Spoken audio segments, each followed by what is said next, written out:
Alright, hope everyone's doing well. This is going to kind of be not a boring video, but just kind of a in-depth description, absolute basics of BR. This video is not only meant for completely new players, semi-experienced players, and veteran players as well. If I unfortunately am not able to teach you anything, however, I'm just able to reiterate whatever you have learned, at least just please comment down below of, hey, this is a good point. I'm pretty sure that all new BR players should know this, right? But if I was able to teach you something, please just comment and say, hey, I never knew this about the minimap, vehicles, so on and what forth. So to get this video actually started, instead of just having too long on an intro, what I don't think a lot of people will actually realize is sometimes your melee weapon and your character skin can actually affect how you play. I prefer thin profile characters and more darker plain colors to blend in, rather than, obviously stand out with brightly colored or however, I guess, different kind of skin, right, that you can have. Personal preference, just I find that it kind of helps hide my overall character better. Melees, I would highly recommend the katana. It just seems that the weapon switching speed is very good for that melee, so you can go around and test, I think, the prize fighters and also the... what is that called? I think it's the size. The size, the prize fighters, and the katana are the three ones that I really like. So, getting that out of the way, as I've said before, your class is very important, before the game, which one you pick. Also, another thing is actually where to land. The orange mean it's high tier, and then the plain letters mean that it's kind of regular. I like to land at Rivertown because it gives me a lot of options. There is a lot of buildings. I know this location, so obviously if you find a location on the map that you like, it doesn't have to be Rivertown. It could literally be anywhere, or if you're just kind of one of those players that wants to go where the action is, obviously know that more of the inside or high tier, more popular areas will obviously have more players. The outside, it might be high tier, however, the outside definitely will have a lot more, unfortunately, I guess, distance to run to get to zone. However, it won't have as many people. So if you really want to start getting the mechanics and basics of the game down, I would highly recommend actually landing just outside or on the barrier. Not the barrier, I'm sorry, the border kind of where the actual main section of the map is, just to give yourself a little bit more time and patience of being able to not only loot, get your stuff, get acclimated with the map, get acclimated with your movement, your class, your vehicles and whatnot. So another thing which I don't think that people understand really, the point of the vehicles in the game. The point of the vehicles is not to just run around, for 20 minutes, right? You actually have to use the vehicles for their intended purpose, which is simply transportation and also a, I guess, flexible ability for cover or a weapon. So basically those are the three main, I guess, purposes of a vehicle, right? Transportation, a weapon, or cover. So you might be thinking to yourself, how is a vehicle cover? Well, if you blow up a vehicle in Call of Duty Mobile, it basically becomes this unmovable, unhurtable, it can't take damage. It just becomes kind of a shell of whatever the car used to be. And you can actually use this as cover. So if you are somewhere in the open and you need cover, I could blow up that ORV and actually use that as hard cover that opponents can't actually blow up and hurt me with. So I could drive that ORV everywhere, wherever I need it, park it, blow it up, there you go, you have cover. You don't even have to blow up the car to have cover. To be absolutely safe so you won't get hurt if someone else is shooting the car, just recommend blowing it up. So another thing that we need to realize is we need to upgrade. A lot of people do not prioritize upgrades, and they might have not be familiar or might not understand the significance. The upgrade is any of the purple boxes right along the map. So another thing that you can do, and what I do with a whole bunch of players that I play with, is you can minimap watch, right? So you can see which upgrades are taken, and then when they are dropped, which airdrops or customs are also taken as well. So if we look right now, after I switch to the Bison, this train station, because it's an open box, that means that someone's actually there. So now I know from approximately at least what direction one real player is going to be coming from. So it's kind of it's not an advanced, right, skill to have, but I don't think that a lot of new players understand or appreciate the value of the minimap, which is totally fine. You know, everything with this game, with all of the, I guess, inner workings of all the systems and just features of the game, it comes with time, right? Just like everything else. So it's no problem. You can watch this video as many times as you want, right? You can, I mean, the good thing too is you can play as many games as you want. So you can actually learn firsthand, this works and this doesn't.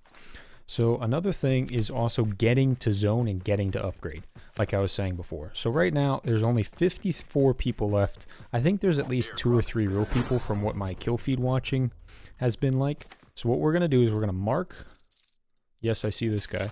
We're going to mark the green drop, but we're actually going to go for the upgrade station. I'm just going to ignore the spawn because we're actually almost halfway done with the game, and I'm not even upgraded, or I'm not even, right, kind of situated yet. So what I'm going to do is I'm going to trade vehicles, and simply because I don't use vehicles, excuse me, because I do not use vehicle skins, it might be a little more challenging to tell while I use a vehicle skin on this. So I think there's 2 vehicles. I think the rally car and the cargo truck are the only 2 that I use a skin on, but if you don't have skins on your vehicles, you can actually blend them in better to kind of the natural spawn vehicles to kind of hide where you are if people are looking for vehicles, because obviously a skinned vehicle is going to be a lot easier to spot than just, you know, a plain vehicle. It would be more suspect to people, you know, watching for real people. Real other players, excuse me. Ready for upgrade. So even though I don't like the riot tech, I'm going to take it right now because I need to start getting mods for snipers for it. So at least I have something that's longer range. Yes, it's garbage. No, I do not want to use it at all. And I'm really only stuck with my AK-117 right now, but that's all right. So we're going to plan accordingly. We're just going to get this green drop and we're going to get and go. A lot of people take way too long at green drops, and I've caught a lot of players just kind of taking their time, standing still. We're going to break this fence so we can instantly get out, because if you run into a fence with a vehicle and you're not going fast enough, it'll actually keep the vehicle stuck. So because I broke through the fence, I was just instantly able to get down the hill, and I'm off to now get my custom, and I'm whatever, home free, whatever they say.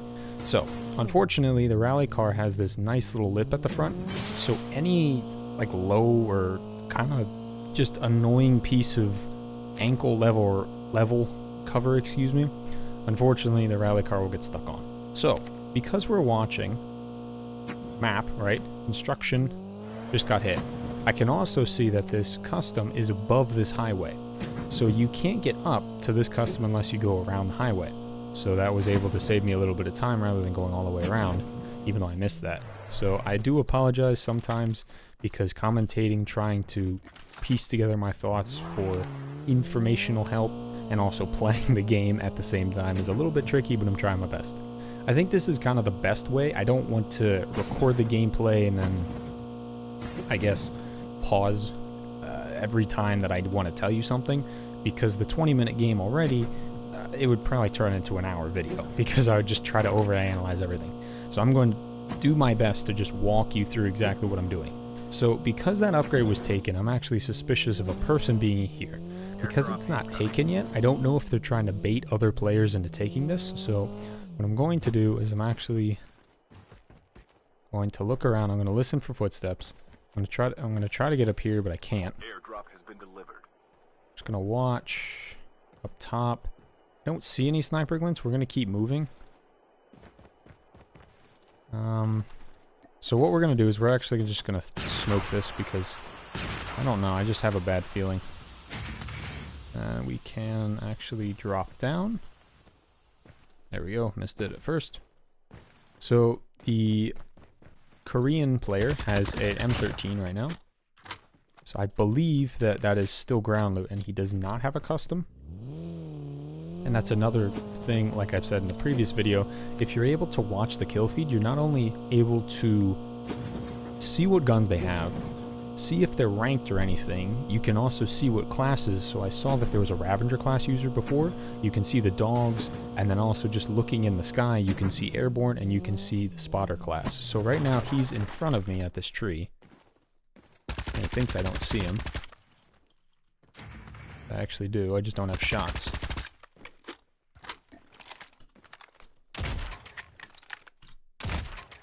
I'm gonna hit him on the very edge of the tree just to scare him. Can't shoot through the middle. He's gonna stand still and we're just gonna get an easy little jumping headshot. So what I did there was I essentially just put myself in cover. You could have just, you know, stood in the open and tried to be as stable as possible, but I find that if you're able to really work with movement in this game and you're not an easy target and you can learn to not only keep your player from getting hit, but do as much damage as you can. So mitigate your own damage dealt to you, but maximize damage dealt to other people. And if that means your pump shotgun, if that means your igniter SMG, if that means your rewind sniper, right? So there's these different play styles that you can use to just overall improve your chances of winning against multiple ways of how other people play, right? So the reason I use my specific setup is sniper, obviously HDR is long range. AMAX is more medium range. It can do close range, but it really does not excel at close range. I don't like close range fights. I like medium and long range because time equals distance, right? So the further you are away, the supposed, right, unless it's a one-tap sniper, the longer the time to kill will be. And I like this because it gives me more time to react. And it also gives people less time to react. So you may say, oh, that's confusing, or that's, you know, contradictive, right? No. If I one-tap you, or someone one-taps me with a sniper, there's no time to react. That's a 0 millisecond time to kill, right? Because once you're hit one time with a sniper in the head, right, you're out of the game. So if you're trying to shoot someone with multiple bullets with an SMG, I don't even know why you would, but a shotgun, SMG, any close range that's not an LMG or an AR, you're really going to struggle, and your time to kill, or TTS, is really unfortunately going to be ineffective. So right now what I'm basically doing is I'm trying to run away from this guy because I'm trying to teach at the same time, but he's kind of following me. This is the Korean guy with the M13. What I'm guessing is that he's going to try to wait for me to stall, or he's trying to cut me off. Because he is an M13, his strength is close range. So right now he's honking. See if he's on all chat. He is not. Not really sure what he's doing. So you can also see, unfortunately, I never did an overcharge, so I'm actually at an armor disadvantage if this guy is full health. So what we're gonna do is simply do a 180 on him and confuse the crap out of him. Because he's a hover bike, he doesn't have that great of control over his tight turning, so kind of just broke his ankles right there. What I'm doing is I'm just kind of waiting for an opportune moment. A lot of players, unfortunately, just see fire indicators, they see a person, they see a bot, they see someone running, they see a sniper glint, and they immediately think, engage, right? Immediately, how do I get after this person? How do I close the gap? How do I get another kill? What I think the smarter choice should be is it in my best interest to take out or engage this person? Because every gunfight that you have to engage or have to decide that you're going to take part in, it's basically, right, is this going to cost me the game, or is this just going to get me another kill? So some people might say, oh, if you just hide the entire time, you're a coward, right? But you have the best chance of winning because you get in the least amount of gunfights. I would say try to have a balance of literally everything. Have a balance of killing, have a balance of making smart decisions and running away, make a conscious effort, right, to really think about how you're playing and what you're doing. So I'm really not sure what this guy is. Unfortunately, he's kind of just driving around and honking and being annoying. I really don't want to get off. If I would want to get off, I believe it would be high ground. So what we can do, so you didn't expect that. So that's what I said. If you are able to analyze what other people are doing, if they're standing still with a sniper and they're scoped in at someone else, okay, just go for the headshot, right? so it'd take them out immediately. But if they're running around and their igniter is engaged and you see them KRMing people, probably not a good idea to rush them, right, head on or close range. So right now, the hoverbike excels at going over different terrains, and it excels at basically going fast. It does not excel at making tight turns and kind of making tricky driving decisions, right? So I can literally do is I can just back up into him, and he just goes right past me. Uh-oh. I might have messed up. So he messed up completely, because not only did he kind of jump off and get hurt of the hoverbike, he really wasn't utilizing his cover, and he really didn't have a medium range gun. Unfortunately, it took me a little bit to get behind my car and try to put the car in between me and him, but I was literally able to have a head glitch just with my mobile cover. So you can see my car's at 80%, so I think when I got off it, it was like either 100 or 98. So this car just saved me 12% damage. So even if I had to face immediately another real person, I would have been in such a better position too, because I let the car take some of the damage rather than my plates. So even though this was not a horrible gunfight to win, because I was just patient and waited for the right opportunity, I was just easily able to kill him without actually taking any damage from him, right? So it might seem cowardly to just run away or try to wait or be patient in this game, but it's a very, very effective way to just outplay over-aggressive or kind of gun-happy people. Unfortunately, sometimes, right, if you try to do that, he might have instantly got off and shredded me with the M13, shredded me with the Finnick. Who knows, right? It just happened to play out that way, and it happened to play out on my terms, right? I wanted him to go past, I got out, and I knew about where he would be.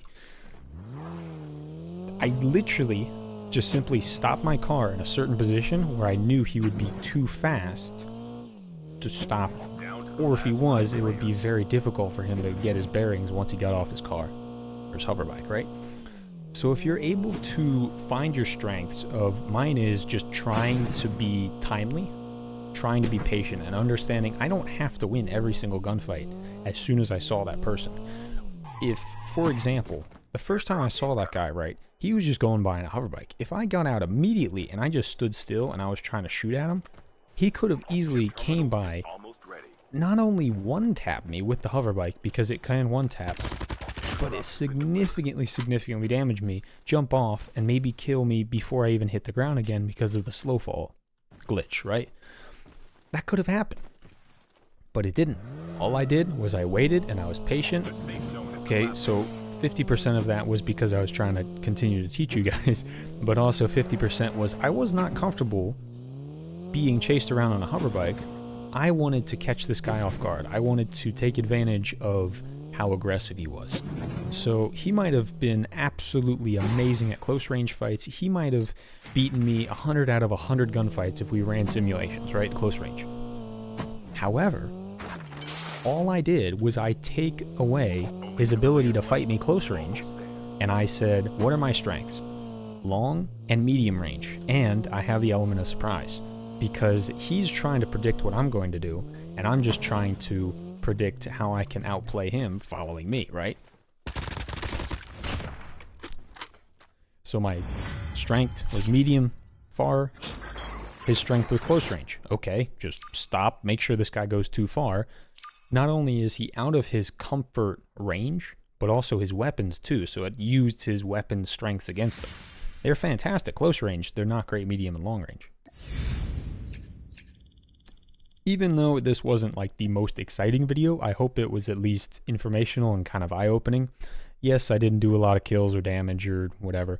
However, I do think it was a perfect example of, if you just simply take the basics of a BR game, or any game really, and you just say, how can all these small decisions help kind of a big decision of to win or not, right? So being able to break down piece by piece by piece of how can this help or hurt me? How can this improve or, you know, put me at a disadvantage? All these things combined, there you go, you win a game. So hope you enjoyed the game. Hope I was able to help you somehow. Thank you very much for watching again. Take care.